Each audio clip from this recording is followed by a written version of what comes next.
गुरु जी की प्यारी संगत जी, सारी संगत मिलकर बोलो जय गुरु जी। वाह वाह गुरु जी, धन धन गुरु जी, love you Guru ji, coat coat शुक्राना गुरु जी, अनंतम शुक्राना गुरु जी। संगत जी, गुरु जी सारी संगत का कल्याण करने के लिए कहते हैं, तुम जैसे हो वैसे ही मुझे याद करो। दिल की बात और दिल की आवाज़ मैं सुनता हूँ, दिखावे में अपना वक्त मत बर्बाद करो। जय गुरु जी, शुक्राना गुरु जी। गुरु जी अपनी संगत का कल्याण करने के लिए कहते हैं, बड़े मंदिर भी आया करो। जय गुरु जी। और गुरु जी के कृपा से, गुरु जी के आशीर्वाद से, गुरु जी का अद्भुत सत्संग पी के गर्ग अंकल जी और सविता गर्ग आंटी जी के hotel international hotel Charbagh Lucknow में संपन्न हो गया है। गुरु जी का आशीर्वाद ऐसे ही परिवार पर हमेशा बना रहे और घर में सब लोगों को गुरु जी हमेशा खुश रखें। सारी संगत के घर गुरु जी आएँ, सबका कल्याण हो। गुरु जी तो साक्षात महाशिव हैं, भोलेनाथ हैं और सबका कल्याण करते हैं। संगत जी, इस सत्संग को आप बहुत ही ध्यान से पूरा सत्संग को सुनिएगा। आगे आपको आंटी जी सत्संग सुनाने वाली हैं। गुरु जी का बहुत ही अनोखा सत्संग है। जो आंटी जी सत्संग आपको सुनाने वाली हैं वो गुरु जी के साथ हमेशा रहती थीं। जब गुरु जी फिजिकल फॉर्म में थे तो गुरु जी के साथ रहती थीं। अपनी पूरी जर्नी आपको बताएंगी कि गुरु जी अपनी संगत का कैसे कैसे कल्याण करते हैं। गुरु जी के चरणों में संगत जी कोटि कोटि नमन कीजिए और वंदना कीजिए, शुक्राना कीजिए कि गुरु जी आपका हाथ पकड़े हैं और आपका पूरे परिवार का कल्याण कर रहे हैं। संगत जी का कल्याण करने के लिए गुरु जी हमेशा समझाते हैं, शुक्राना से बढ़कर इस दुनिया में कोई प्रार्थना नहीं है। इसलिए जब भी मुसीबत हो, संकट हो, हमेशा शुक्राना करो संगत जी। जो हर हाल में दाता का शुक्र मनाते हैं उनके घर सुखों की बरसात होती है। आइए हम सारी संगत मिलकर सबके कल्याण हेतु के लिए मैं जुगनू प्रसाद सबके लिए अरदास करूं।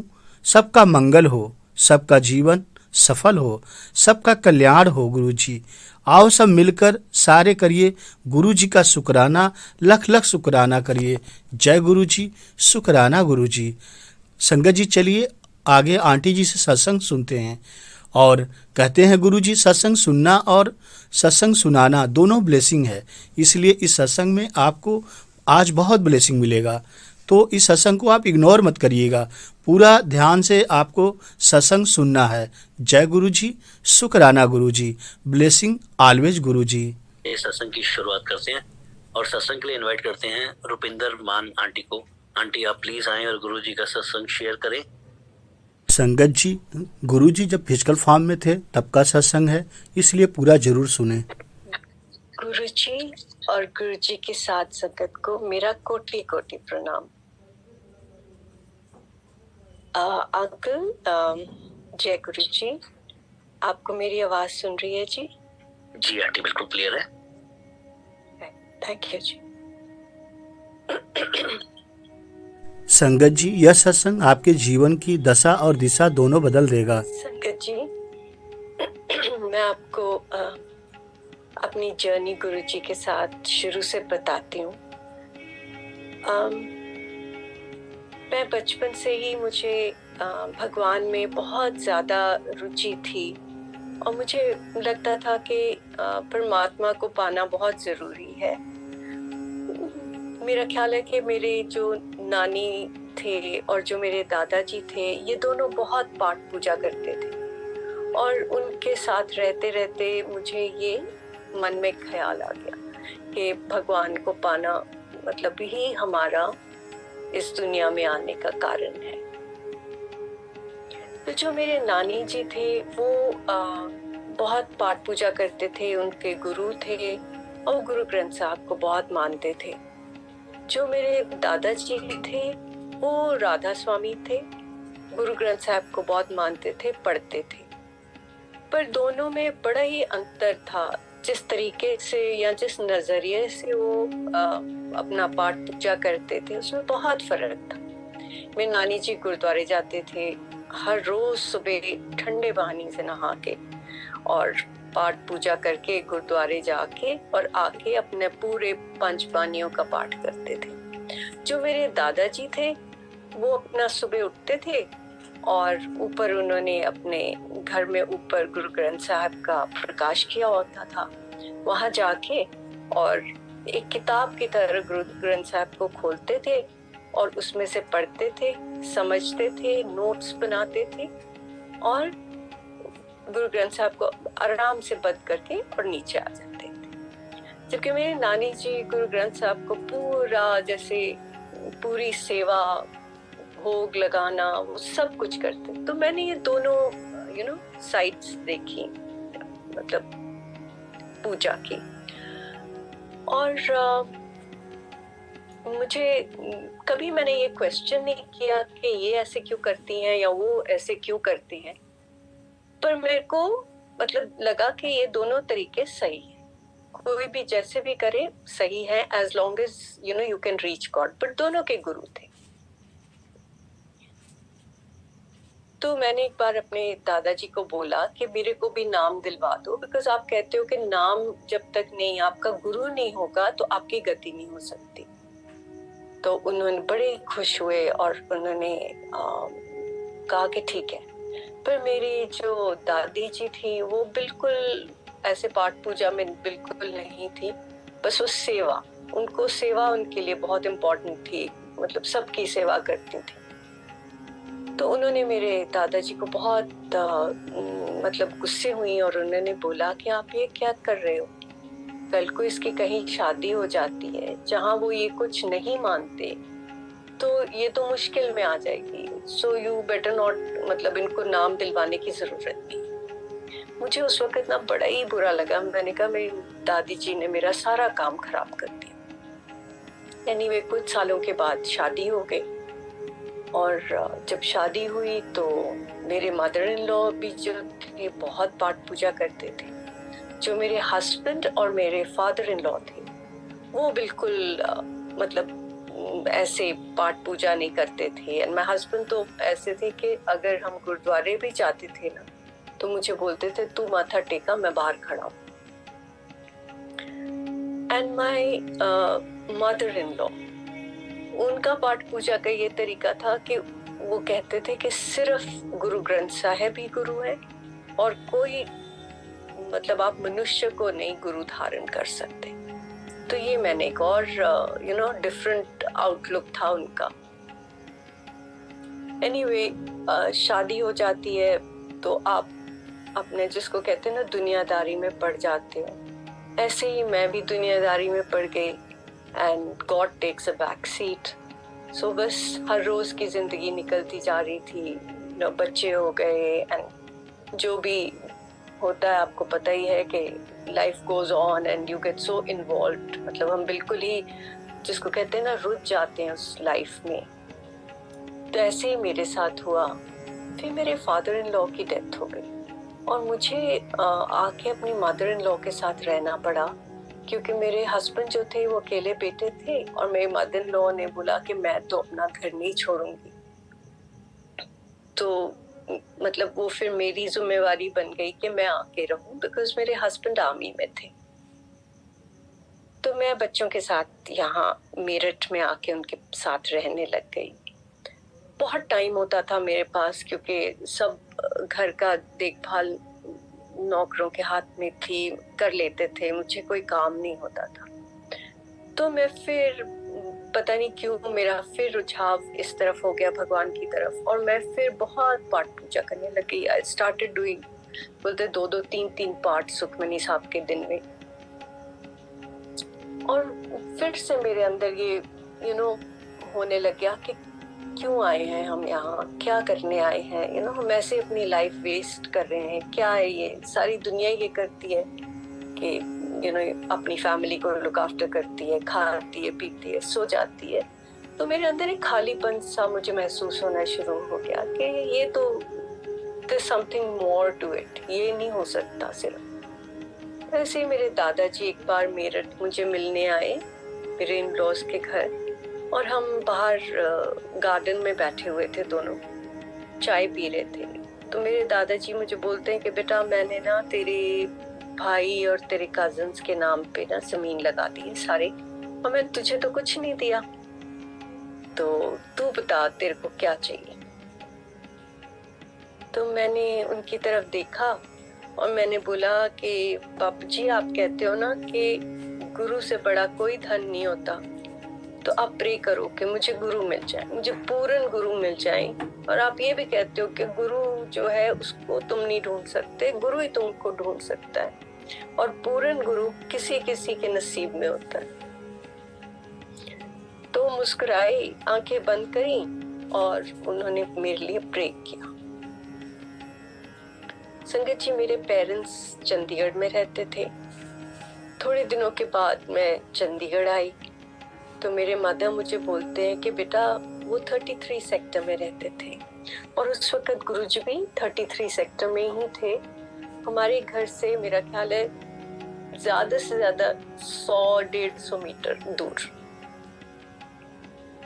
तो मेरे मदर कहते हैं कि बेटा मेरे को ना Gill aunty, Mrs Gill, justice Gill के wife, God bless her soul, she is no more, उन्होंने मेरे को गुरुजी से मिलवाया है, बड़े पूर्ण गुरु है, चल मैं तेरे को आज शाम को उधर लेके चलूं। सो शाम हुई गुरु, तो हम गुरुजी के जहाँ गुरुजी थे वहां पहुंचे। संगत जी, आप मानोगे नहीं कि मैं गेट पे पहुंची हूँ और मुझे इतनी फ्रेग्रेंस आई, इतनी ज्यादा फ्रेग्रेंस मुझे उसके बाद कभी नहीं इतनी आई। मुझे ऐसे लगे कि जैसे आदमी बेहोश हो जाएगा ना, इतनी ज्यादा फ्रेग्रेंस। मैंने दिल में सोचा, मैंने कहा ये इतनी अगरबत्तियां क्यों लगा दी हैं? इतनी अगरबत्ती कौन लगाता है कि सांस ही आना बंद हो जाए आदमी को। और जैसे जैसे मैं अंदर जाई जाऊं उतनी ज्यादा फ्रेग्रेंस आनी मतलब आती जाएगी। अंदर गए। संगत जी, उस टाइम पे ना बहुत कम संगत होती थी, जैसे आप मान लो कि 60-70 लोग, इतने लोग गुरुजी के पास हर रोज बैठे होते थे। कोई दिन होता था कि आप सोचो कि 80 हो गए आज, कई बार तो इससे भी कम। और जैसे हम मंदिर गए तो मैंने देखा कि गुरुजी एक सिंहासन पे बैठे हुए हैं, चेयर पे, और पाठ लगा हुआ है, कीर्तन हो रहा है। और मेरे माता ने जाके बोला कि गुरुजी मेरी बेटी, और गुरुजी मेरे को देख के मुस्कुराए और कहते अच्छा तो तू मेरठ तो आई है। मैं कहा हाँ जी गुरुजी। फिर उन्होंने मेरे साथ कुछ बातें करी जो मुझे नहीं याद है, और थोड़ी देर बात करने के बाद मैं उनके पास बैठी थी, मैं चुप से बैठी। संगत जी, मैं वहां पे 2 घंटे बैठी होंगी। 2 घंटे मेरी आंखों से आंसू नहीं बंद हुए। It was like a stream, रोई जा रही थी मैं, और ऐसे पानी बहता जा रहा था मेरी आंखों से। और मुझे नहीं पता था मैं क्यों रो रही हूँ, क्योंकि मुझे कोई ऐसा दुख नहीं था या कुछ तकलीफ नहीं थी, but I could not stop my self. उल्टा मुझे इतनी एम्बैरेसमेंट हो रही थी कि लोग देख के कहेंगे कि इसको क्या प्रॉब्लम है कि ये रोई जा रही है। जब आप यंग होते हो, मैं मेरे ख्याल में मुश्किल से 30 साल की होंगी, और मे बी 32 और सो, और मेरे को तब इतना मतलब शर्म सी आती है। आदमी को लगता है आप बहुत दुनिया से, आपको बहुत वो होता है कि दुनिया मेरे बारे में क्या सोचेगी। तो मेरा भी वही हाल था, और मैं ये रोई जा रही हूँ और आंखें पोंछ रही हूँ और सोच रही हूँ कि ये क्या सोचते होंगे मेरे बारे में। एनीवे, लंगर किया और हम वापस आ गए। और संगत जी, जब आप गुरुजी को एक बार गुरुजी के दर्शन कर लेते थे ना, पता नहीं क्या उनमें इतनी कशिश थी, इतनी खिंचाव था कि आप पूरा दिन सोची जाते थे कि मैं कब हो शाम और मैं फिर गुरुजी के पास जाऊं। तो मेरा भी वही हाल था, मैं सोची जाऊं कि कैसे जाएं, कब शाम होगी। जैसे ही शाम हुई तो हम फिर पहुंचे और माथा टेका गुरुजी को, और मैं गुरुजी के बिल्कुल सामने बैठ गई, और बहुत मतलब प्रीटी क्लोज गुरुजी के, और मैं उनके पास सामने बैठी और गुरुजी को देखी जा रही। उस दिन संगत जी मेरा दिमाग, जिसको कहते हैं ना, आ गया अपने नॉर्मल तरीकों पे और सोचने लग गया। और मैं गुरु जी को देखूं और मैं सोचूं कि अच्छा, जो गुरु होते हैं वो तो सफेद चोला पहनते हैं या ऑकर कलर का चोला पहनते हैं, इन्होंने तो बड़ा अच्छा सा क्रेप का पीकॉक ब्लू चोला पहना हुआ है, लोगों से बातें कर रहे हैं। मैं सारा कुछ सोची जा रही हूँ और एकदम से मुझे अपने आप पे बड़ी शर्म आई, क्योंकि मुझे सुखमनी साहब से वो तुक याद आ गई, साध का निंदक महाहत्यारा, साध का निंदक परमेश्वर मारा। और मैंने ना शर्म के मारे अपनी आंखें बंद करी और मैंने बोला कि मुझे नहीं पता आप कौन हो, मुझे बताओ आप कौन हो। और संगत जी, बिलीव मी, ये मेरे सोचने का तरीका नहीं है, ये गुरु जी ने मेरे दिमाग में डाला। मैं ऐसे कभी नहीं सोचती। और जैसे ही मैंने ये बोला, मेरे सिर के अंदर इतनी जोर से आवाज आई, कहते तू मेरे कपड़े देखन आई है, ये कपड़े तो मैं उन्हां ਲਈ पाए है जिन्होंने मैं इथों वापस भेजना है, इन्हां कपड़ियां तो अगे आके देख मैं की है। संगत जी, मैं एकदम से घबरा के मैंने आंखें खोली और मैंने गुरुजी की तरफ देखा और गुरुजी मुझे देख रहे थे। तो ये इससे बड़ा चमत्कार आप बताओ क्या हो सकता है कि मैंने गुरुजी की वाणी अपने अंदर सुनी, पर मुझे मैंने उसको एक मिरेकल लिया ही नहीं। मुझे लगा अच्छा ये क्या हुआ मेरे साथ, बस दैट्स इट, उससे बियॉन्ड मैंने सोचा ही नहीं। ये भी गुरुजी का ही करनी होती थी कि आपके साथ इतना बड़ा वो मिरेकल हो जाता था और आपको वो लगता ही नहीं था कि मेरे साथ मिरेकल हुआ। वो मतलब इतना आपके ऊपर पता नहीं क्या उनकी वो हो जाती थी नजर कि आपको समझ ही नहीं आता था मेरे साथ हुआ क्या। आपको पता होता था क्या हुआ है, पर आप उसको डिसाइफर ही नहीं कर पाते थे, आप उसको एनालाइज नहीं कर पाते थे। तो संगत जी, उसके बाद लंगर करके हम घर आ गए और आके मैंने किसी के साथ बात भी नहीं करी कि मेरे साथ आज ये हुआ। मुझे नहीं पता मैंने क्यों नहीं बात करी, पर मैंने किसी को नहीं बताया। अगले दिन ऐसे ही हम फिर गए, गुरुजी के पास जाते रहे। मेरे हस्बैंड आ गए मुझे लेने के लिए और मेरे माता ने बड़े खुश होके बोला कि बेटा यहाँ ना गुरुजी आए हुए हैं और रूप तो हर रोज जाती है वहां पे। तो मेरे हस्बैंड उल्टा मेरी मामा को बोलते हैं कि मामा why are you taking her there, कि जो 60-70 पे जाके लोग करते हैं आपने इसको भी लगा दिया। तो मैं माता से, बेटा मैंने क्या लगाया, ये खुद जाके खुश है तो जाती है, मैं इसको थोड़ी खींच के लेके जाती हूँ। और संगत जी, somehow I was a very timid person। मैं बड़ी जल्दी ना, मतलब मुझे ये होता था कि कोई मेरे बारे में बुरा ना सोचे, कोई मेरे बारे में गलत ना सोचे, मैं सबके सामने अच्छी बन के रहूं। और मैं काम भी ऐसे करती थी कि सब मुझे लाइक करें। So I was basically a very fake person. मतलब मैं हमेशा सबको खुश करने में लगी रहती थी, बड़ों को भी और अपने से छोटों को भी।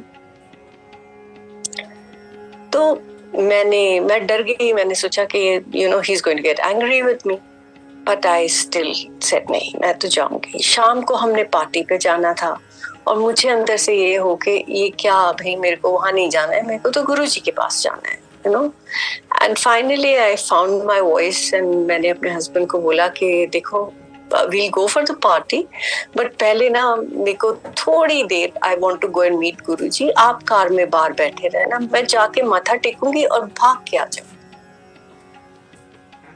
संगत जी, उस दिन आई थिंक संडे था और मैं अंदर गई और जैसे ही मैं अंदर गई तो मैंने देखा इतनी लंबी लाइन, आगे पीछे कभी लाइन नहीं होती थी, एक आध आदमी, दो आपके सामने मैक्सिमम होंगे, आप माथा टेकोगे और आप बैठ जाओगे। उस दिन अच्छी लंबी लाइन और मैं खड़ी लाइन में डरी जा रही हूँ कि आज तो मुझे पक्का से डांट पड़ जाएगी। ही इज गोइंग टू से कि तू बोल के गई थी 2 मिनट में आ जाएगी और तूने इतनी देर लगा दी। तो मैंने वहां खड़े होके ना प्रे किया, मैंने कहा Guruji please please call him inside also, तो गुरुजी उसको भी अंदर बुला लो। संगत जी, मैं आगे आई, जैसे ही मेरी टर्न आई तो मैंने माथा टेका और मैं जैसे मुड़ी तो मैंने देखा ही स्टैंडिंग इन द लाइन। उन्होंने भी गुरुजी को ऐसे ही थोड़ा सा बेंड करके और नमस्ते करके और बैठ गए। मैं भी बैठ गई और मैं बड़ी कश्मकश में कि चलना है नहीं चलना है, बैठना है क्या करना है। जैसे एक शब्द खत्म हुआ तो मैंने देखा उनकी तरफ और मैंने ऐसे इशारा किया कि चले, तो he got up and we both came out, गुरुजी को मत्था टेक के। और जैसे ही मैं बाहर आई he tells me बैठी रहती, we could have sat for some more time and I was so amazed कि ये वही पर्सन है जो कभी कहीं जाके खुश नहीं है। उल्टा मेरे मदर को बोलते होते थे कि आप क्या मम्मा, इंडिया में तो एक ईंट उठाओ तो आपको नीचे से साधु मिल जाता है, इतने साधु हैं, आप किस चक्करों में पड़े हुए हो। एनीवेज संगत जी, उसके बाद हमने मेरठ आना था, हम मेरठ आ गए। अब गुरुजी उसके बाद एम्पायर स्टेट छोटे मंदिर में आ गए और मेरे हस्बैंड फील्ड एरिया में थे तो मैं मेरठ में थी। मैं वीकेंड्स पे कभी कभी टैक्सी लेके और गुरुजी के पास आ जाती थी और I used to feel very good. मतलब ऐसे आपको लगता था गुरुजी के पास जाके जैसे आप बिल्कुल अंदर से शांत हो गए हो, आपको कोई दुख तकलीफ कोई प्रॉब्लम नहीं है। अगर प्रॉब्लम नहीं भी है तब भी अंदर एक ऐसी शांति हो जाती थी जो आपने कभी महसूस ही नहीं की थी, ऐसे शांत हो जाते थे। और मैंने जब गुरुजी के पास जाना, गुरुजी ने मैंने कहना जा ऐश कर, और मुझे समझ ना आनी कि ऐश क्या होता है, कैसे ऐश करो, बिकॉज मैंने आपको बताया कि मैं बहुत डरपोक सी होती थी, तो मैं हर वक्त सोचती रहती थी कि ये कैसे वो कैसे, क्यों ये तो नहीं सोच रहा होगा, कोई ऐसे तो नहीं सोच रहा होगा। सो जो ऐसा आदमी होता है वो ऐश कैसे कर सकता है, वो तो पूरा दिन यही सोचता रहता है। सो मुझे नहीं समझ आता था कि गुरुजी जब मुझे बोलते हैं ऐश कर तो उन्होंने की मतलब है, मैं किस तरह ऐश करा, गुरुजी तुसी ऐश करा सकते, मैं किस तरह ऐश करा। तो मैं बस ऐसे ही चलता गया। संगत जी, फिर जब मैं गुरुजी के पास जाती थी, गुरुजी मुझे अपने स्वरूप कभी 1 दे देना, कभी 2 दे देने, ऐसे मुझे पकड़ा दिया करें और मैं घर आया करूं और एक फाइल खोल ली मैंने और मैं उसके अंदर डाली गई। मुझे ये डर कि अगर मैंने कहीं गुरुजी की स्वरूप को लगा दिया अपने कमरे में तो मेरे मदर इन लॉ ने कहना कि तो पखंड फड़िया, like in Punjabi they're they can be pretty coarse, कि ये क्या शुरू किया हुआ है, ये कौन है, so मैं कोई एक्सप्लेनेशन देना पड़ेगा, मैं क्या एक्सप्लेनेशन दूंगी। तो मैं गुरुजी के स्वरूप लूं और उनको फाइल में रखती जाऊं। मतलब मुझ में इतनी हिम्मत भी नहीं थी कि मैं अपने गुरु का स्वरूप अपने कमरे में लगा सकूं। और आज मैं सोचती हूँ कि ये मेरी बहुत बड़ी गलती थी कि मेरे को इतनी हिम्मत करनी चाहिए थी कि नहीं, ये मेरे गुरु हैं, मैं इनको अपने कमरे में लगाऊंगी उनका स्वरूप, बट नहीं थी मेरे में इतनी हिम्मत। तो संगत जी, मेरे हस्बैंड की पोस्टिंग लेबनान हो गई ऑन अ यूएन मिशन।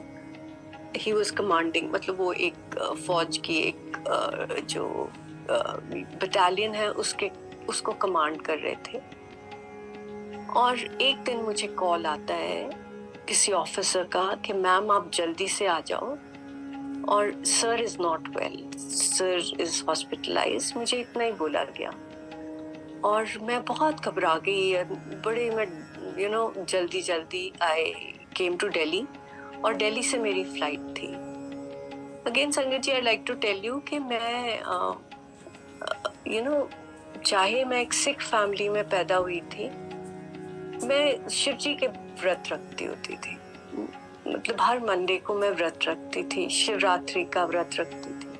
उस दिन शिवरात्रि थी, 2000 की बात है ये, उस दिन शिवरात्रि थी और मैं मीट वगैरह मतलब नहीं खाती थी, बहुत कम खाती थी, चाहे मेरे घर में हर रोज बनता था। और वो भी जब मुझे फोर्स करते थे कि नहीं तू खा, it's good for you, protein ये वो करके, तो मुझे मतलब मैं खाती थी। और शिवरात्रि वाले दिन तो कोई चांस ही नहीं था कि मैं खाती। पर जब मैं वहां आई तो ये ऑफिसर्स वगैरह जो थे वहां पीछे, उन्होंने मेरे को बोला कि मैम आप डिनर करो। मैंने कहा नहीं, आप लोग ना मेरे को गुरुजी के पास ले जाओ, please give me a vehicle, और एक आध मतलब आप लोग कोई भी जाना चाहता है तो मेरे साथ आ जाओ, I want to go to Guruji. Sir ma'am आप खाना तो खाओ, फिर चलते हैं यू नो।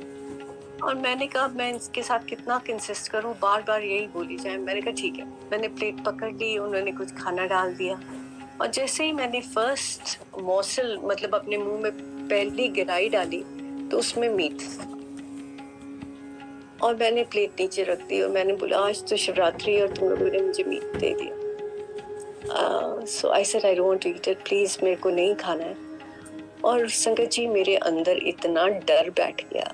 हम देखो हम कितना गलत सोचते हैं, क्योंकि उस दिन शिवरात्रि थी और मैंने मीट खा लिया तो मुझे लगा कि अब तो मेरे से बहुत अपशगुन हो गया है, अब तो भगवान मुझे जो है पनिश करेंगे। और मेरे साथ तो ऑलरेडी इतना गलत हो रहा है कि मेरे हस्बैंड बीमार है, तो पता नहीं क्या होने वाला है, ये तो गलत हो गया।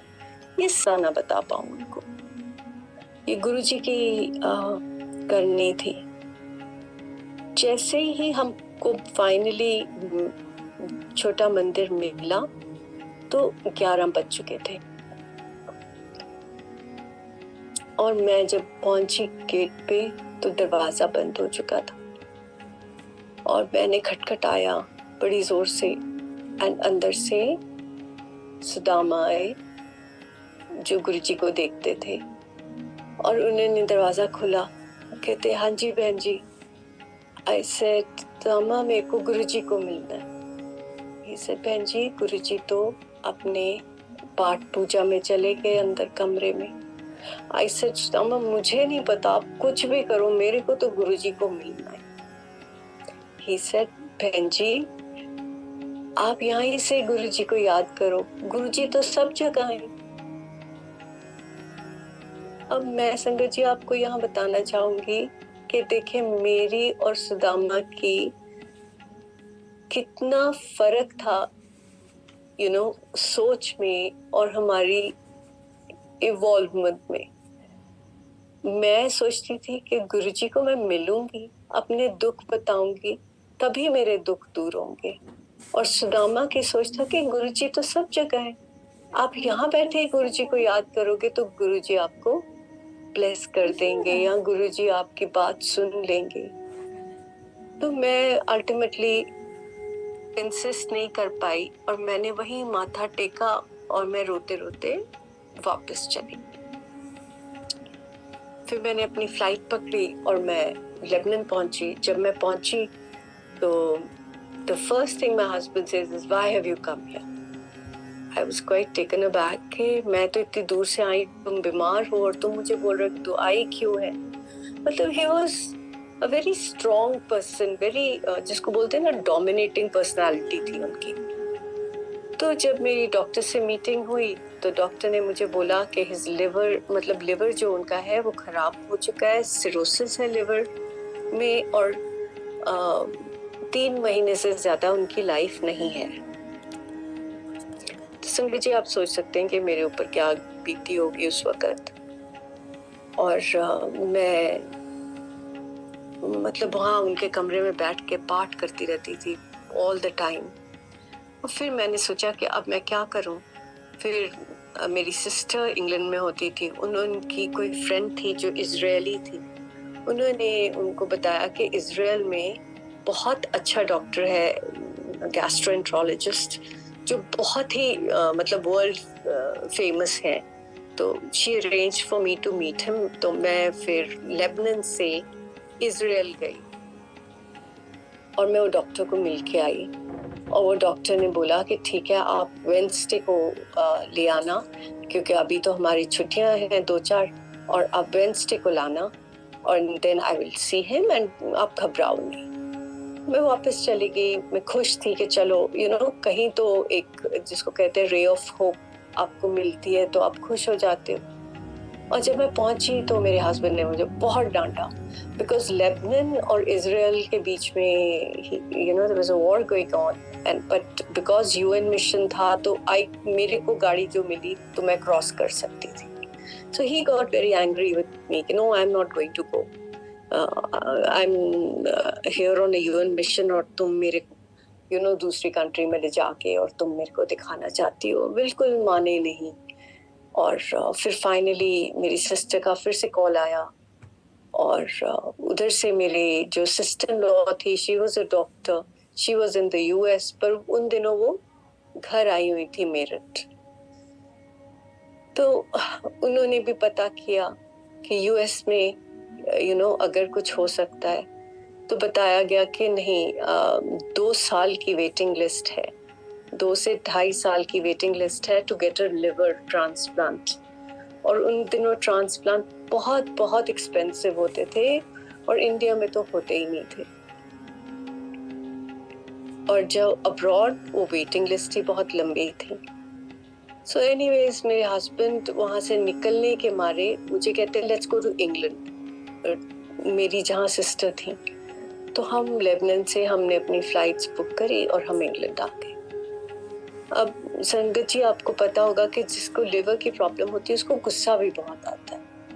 तो जब मैं पार्ट भी करती थी ना, मेरे हस्बैंड को इतना गुस्सा आता था, he would get so angry कि क्या तूने ड्रामा सा लगाया हुआ है, why are you doing all this, why can't you be normal, what is this that you are doing. मतलब ऐसे मेरे को सुनने को मिलता था। एनीवेज हम इंग्लैंड थे। इंग्लैंड में भी एक, I think saint George's hospital में एक बहुत ही फेमस डॉक्टर थे। तो उनके पास भी मैं गई, मैं और मेरी सिस्टर गए, और मेरे हस्बैंड को भी हमने लिया साथ में, और मेरी सिस्टर ने बड़ी मुश्किल से मनाया। हम गए और उन्होंने भी हमको बोला कि आप after 2-3 days you come and we will admit him and then we will do all the test. But मेरे हस्बैंड, हमने पेमेंट भी कर दी एडमिशन के लिए, थोड़ी बहुत जो इनिशियल देनी होती है। और जैसे ही हम बाहर निकले, मेरे husband said you can try your level best, मैंने तो जाना नहीं, तुमने जो करना है तुम कर लो, और मैं नहीं जाऊंगा। संगत जी, उसके बाद मेरे मदर जो थे वो गुरुजी के पास गए और उन्होंने गुरुजी को बताया। गुरुजी कहते नास्तिक है, मैं की कर सकता है। सो माय मदर सेड गुरुजी तुसी सब कुछ कर सकते हो गुरुजी, प्लीज। सो उन्होंने मेरी मदर को कुछ बताया कि आप ऐसे ऐसे करो। उसके बाद संगत जी हम वापस आना था हमने इंडिया। तो मेरे हस्बैंड की ऑफिशियल फ्लाइट थी और मेरी प्राइवेट फ्लाइट थी। मेरी एक दिन बाद थी, इनकी एक दिन पहले थी। तो ये एक दिन पहले जब पहुंचे तो मेरे मदर ने इनको बोला कि बेटा मेरी कल मन ला है तो गुरुजी को चल। So he couldn't refuse my mother. सो ये शाम को गुरुजी के पास एम्पायर स्टेट मेरे मदर के साथ चले गए, और जाके माथा भी नहीं टेका और आके पीछे बैठ गए। और बैठ के मेरे मदर कहते हैं इतना बुड़बुड़ाए, इतना बोले कि एक पुट्टिया साथ मिलता है, पता नहीं मम्मा मेरी तबीयत इतनी खराब है, तुसी मैनू इत्थे लिया के बिठाता है, एक ही करेंगे, कुछ नहीं कर सकता कोई, बहुत ज्यादा। मैं बोलूं लालजी चुप कर जा, पर चुप ही ना करे। और गुरुजी मतलब दूर से देखी जाए, और ये बिल्कुल पीछे जहाँ पे म्यूजिक सिस्टम लगा होता था वहां बैठे। अगले दिन मैं आई, शाम को मैं गुरुजी के पास आई, मेरे मदर भी मेरे साथ थे, और मैं गुरुजी के पास बैठी हुई थी ऐसे दीवार के साथ लग के, on his left hand side. And मेरे मदर मुझे बार बार प्रॉम्प्ट करें कि तू बोल गुरुजी नू, बोल गुरुजी नू, और मेरे से हिम्मत ना हो कि मैं क्या बोलूं गुरुजी को। और संगत जी मैंने ऐसे ही ना अपने पाँव मतलब थोड़ा सा ऐसे नील डाउन करके थोड़ी सी आगे होके, और मैंने कहा गुरुजी ठीक कर दो, मतलब मेरे मुंह से और कुछ निकला ही नहीं, मैंने इतना ही बोला, गुरुजी ठीक कर दो। और गुरुजी ने मेरे को इतनी जोर से डांटा, संगत जी, कहते नास्तिक है, मैं क्या कर सकता है, मैं कुछ नहीं कर सकता। और मैं डर के मारे ना पीछे आके बैठ गई वहीं पे अपनी सीट पे और रोना शुरू कर दिया मैंने। जैसे गुरुजी ने ये बोला तो मेरे माता कहते हैं, गुरुजी वो नास्तिक है, ये तो नहीं। And Guruji looked at me and देखी जाए मेरे को रोते, और मेरे को दिख रहा था कि गुरुजी बड़े अनकंफर्टेबल है बहुत, जैसे ना उनको लग रहा था कि वो क्या करे मेरे लिए। फिर फाइनली मुझे बोलते हैं इधर आ। मैं आगे आई, उन्होंने मुझे कुछ बोला कि इस तरह करते, और संगत जी मैंने ये करा। और अगर आप किसी भी मेडिकल स्पेशलिस्ट को पूछोगे ना या डॉक्टर को पूछोगे तो आपको बताएंगे कि एक दो एंजाइम्स होती हैं जो लिवर में, जब लिवर के सेल्स टूटते हैं तो वो निकलती हैं। वो एंजाइम्स हमारे अंदर 30-40 इतने उसकी रेंज होती है, और मेरे हस्बैंड की 350, 400 ये रेंज थी, 425, which is unimaginable, and he was still okay. मतलब he was very weak, बहुत वीक थे बट ठीक थे। आईज बिल्कुल yellow, jaundiced eyes, but he was there. Anyways, जैसे ही मेरे को गुरुजी ने बोला कुछ करने को, तो इनका जो नेक्स्ट रिपोर्ट आई संगत जी, उसमें जो रीडिंग्स थी 125, 130 ऐसे आनी शुरू हो गई। अब संगत जी कई बार हम सोचते हैं कि गुरुजी ने हमको ये बोला करने को, वो बोला करने को, उससे कुछ हो गया। ये कुछ नहीं है, ये गुरुजी सिर्फ हमको बोलते थे ताकि हमारे अंदर एक फेथ क्रिएट हो जाए कि मैंने ऐसे किया था तो ये कुछ हो गया। कुछ नहीं, ये गुरुजी की मेहर थी। गुरुजी की तो नजर जिस पे पड़ जाती थी उसके वारे न्यारे हो जाते थे। तो ये बीमारियां तो क्या चीज है, उसकी तो, जिसको कहते हैं ना, वो तो परमात्मा के साथ एक हो सकता था गुरुजी की नजर से, और ये तो बीमारी तो उनके आगे कुछ थी ही नहीं ना। तो संगत जी ऐसे ही मैं गुरुजी के पास हर रोज चली जाती थी। जो मेरा अंदर का डर था, जो इतना ज्यादा भय मेरे अंदर हो गया था ना डेथ का, कि पता नहीं क्या हो जाएगा, पता नहीं क्या हो जाएगा, सबसे पहले तो मेरा वो शांत हुआ। उसके बाद मेरे को अंदर से बिल्कुल शांत हो गई मैं, कोई डर नहीं रह गया मुझे ऐसे लगता था गुरुजी हैं, कुछ नहीं होगा। That's the feeling I started to have कि everything will be okay, he'll take care of everything। मतलब ये गुरुजी की मेहर होती थी, तभी आपके अंदर ऐसे सारी आपके दुख, दर्द, कलेश, सब कुछ आपके अंदर से मिट जाता था। मैं ये नहीं कहती कि दूर हो जाते थे दुख दर्द, पर आपके अंदर एक इतनी शांति आ जाती थी कि आपको महसूस ही नहीं होते थे।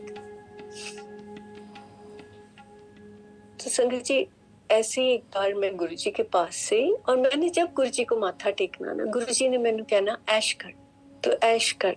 और मैंने सोचना मैं ऐश किस तरह कर सकती हूँ, मेरे नाल तो इन्ना कुछ हो रहा है तो मैं ऐश की करा। पर मेरे में हिम्मत नहीं होती थी कि मैं गुरुजी को कुछ बोलूं। संगत जी कई जो गुरुजी के भक्त थे, गुरुजी के पास आते थे, जैसे Dipinder aunty, God bless her soul, she is also no more. वो गुरुजी के पास आती थी ना, तो बैठ के गुरुजी के हाथ को पकड़ पकड़ के हिला हिला के गुरुजी से बातें करनी, हंस हंस के, और गुरुजी ने भी बड़ा हंसना उनके साथ। और मेरे को लगना आई विश मैं गुरुजी के साथ ऐसे बात कर सकूं, पर मैं गुरुजी के साथ ऐसे कभी बात ही नहीं कर पाती थी। मेरा तो मुंह ही नहीं खुलता था गुरुजी के आगे, बस माथा टेकती थी और मैं बैठ जाती थी। और गुरुजी ने अगर मुझे कुछ पूछ लिया है तो मैं उसका जवाब हाँ जी, ना जी में करके और चुप करके बैठ जाती। तो गुरुजी आपको मेरा बताने का ये संगत जी इसमें से मैं ये बताना चाह रही हूँ आपको कि हर एक का गुरुजी के साथ ना अपना ही रिश्ता है और हर रिश्ता बड़ा प्यारा है। हम सोचते हैं कि शायद उसका रिश्ता मेरे से बेटर है या उसको गुरुजी के साथ ज्यादा लगाव है या गुरुजी को उसके साथ ज्यादा लगाव है। ऐसी कोई बात नहीं है। हर एक का रिश्ता अपना है गुरुजी के साथ और हर एक का अपना कनेक्शन है और हर एक को अपना ही कनेक्शन बनाना चाहिए गुरुजी के साथ।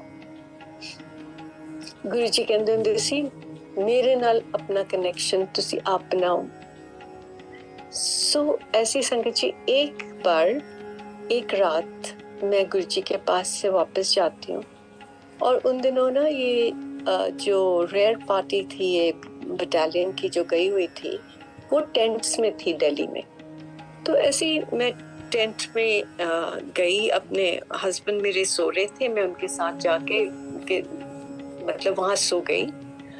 और संगीत जी सोते सोते मुझे ऐसे लगा कि जैसे टेंट का फ्लैप किसी हवा ने उड़ाया होता है करके, ऐसे मुझे लगा और मैं सोते सोते डर के उठ के बैठ गई।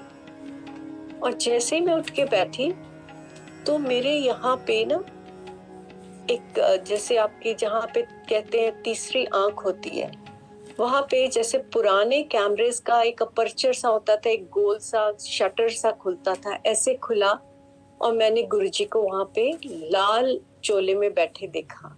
और गुरुजी मेरे को कहते उठ जा हुन, मैं ठीक करन आया थे, हुन सुत्ती पई है। और संगत जी, गुरुजी मुझे क्लियरली लाल चोले में वहां बैठे दिखे, उनके हाथ मूव कर रहे हैं, मतलब I could see his eyes blinking and he is talking to me. और जैसे उन्होंने मुझे बोला ना मैं ठीक करना आया, मेरे को ऐसी स्मेल्स आनी शुरू हो गई जैसे एक ऑपरेशन थिएटर से आती है। और मैं डर के मारे मैंने सुखमनी साहब का पाठ शुरू कर दिया कि ये मेरे साथ पता नहीं क्या हो रहा है। थोड़ी देर के बाद वो अपर्चर सा बंद हुआ और जैसे हवा सी बाहर जाती है वही फ्लैप का मुझे आवाज सी आई, जैसे फ्लैप हिला है और करके कुछ हवा सी बाहर गई।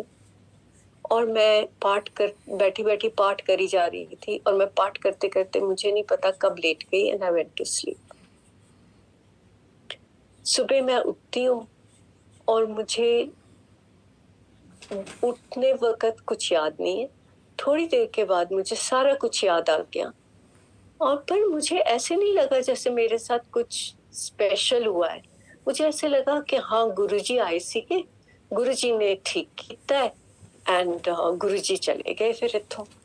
बस मेरे को ऐसे ही, मतलब ऐसे जैसे आप एक चीज को सोचते हो ना, हाँ ये हुआ है, सपने में नहीं हुआ, असल में हुआ है मेरे साथ।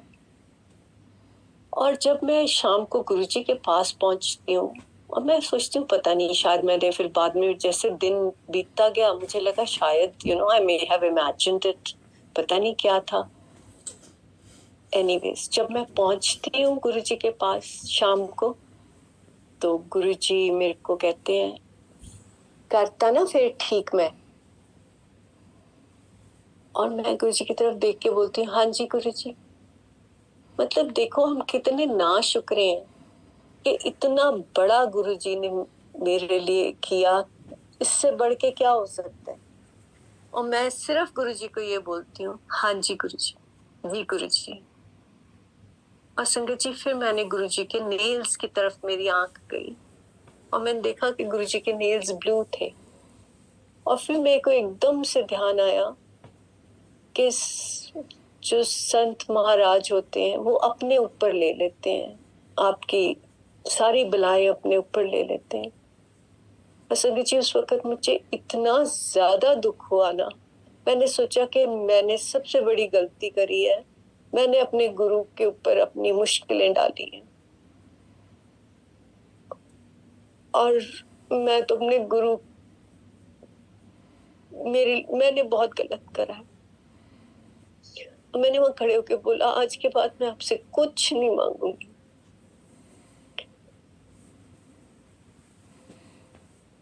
संगत जी I want to tell you कि हम में जिसको कहते हैं ना एक भी हुनर नहीं है, एक भी अच्छाई नहीं है, सिर्फ अगर अच्छाई कहीं है तो ये है कि गुरु ने हमारा हाथ पकड़ लिया। मैं आपको बताती हूँ कि जब मैं जाके वहां बैठती होती थी, गुरुजी ने जब किसी को बोलना चल सुना, शॉर्ट सुनाई, he would always say short सुनाई, मतलब जो सत्संग है शॉर्ट में बताना, ज्यादा लंबा कर करके इधर की उधर की मत ऐड करना, शॉर्ट सुनाई।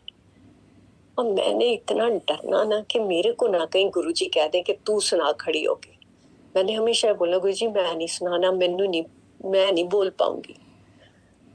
फिर कईयों ने आके गुरुजी के सामने ना दंडवत प्रणाम करना। ऑब्वियसली जिनके मन गुरुजी के से भरे हुए थे प्यार से, वो गुरुजी के आके सामने एकदम लंबे लेट जाते थे।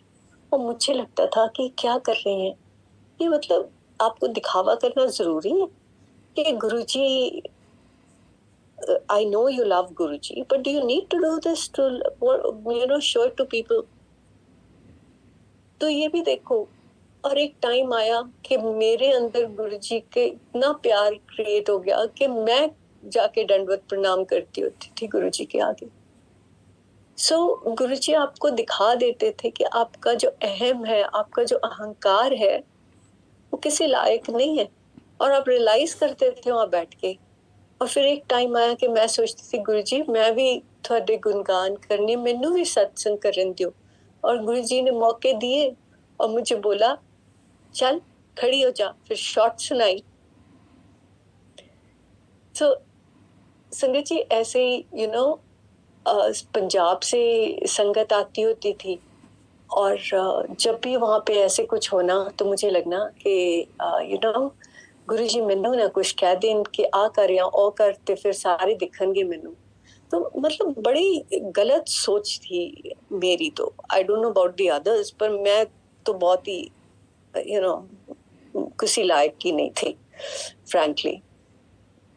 ऐसे जब भी मैंने गुरुजी के पास जाना, संगत जी हमारे एक ही डायलॉग होता था, मैंने गुरुजी को माथा टेकना। मन के अंदर, मेरे मुंह से कभी नहीं निकला, मन में मैं बोलती थी कि गुरुजी लाल जी को मेरा मीत बना दो। और मेरे हस्बैंड ने कुछ दिनों बाद ही फिर से पीना शुरू कर दिया अच्छे से। और विच इज वेरी बैड। अगर आपको लिवर सिरोसिस है तो आपको हाथ भी नहीं लगानी चाहिए अल्कोहल को। और गुरुजी ने मैनू कहना की हाल है मान दा, his surname was मान, and I would say ठीक है गुरुजी, पी रहा? I would say हाँ जी गुरुजी, and he would say पीन दे। संगत जी मेरे हस्बैंड ने बैरल पे बैरल खत्म किए होगी, पर उनको कुछ नहीं हुआ।